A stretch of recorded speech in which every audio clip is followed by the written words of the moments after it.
I am back with another unboxing. This one came using the regular mail.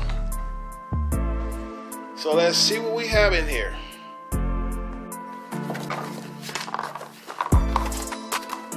Okay, this is my high stall torque converter.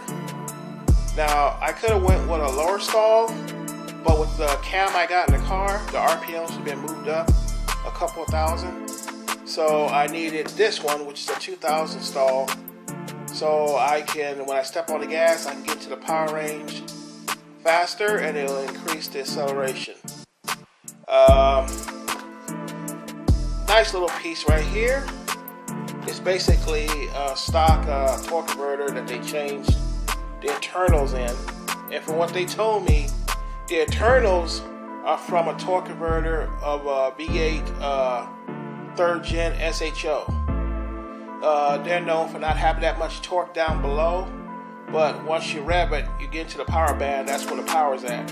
So they basically put the internals of a 96 SHO torque converter into a 4th gen torque converter for my particular transmission.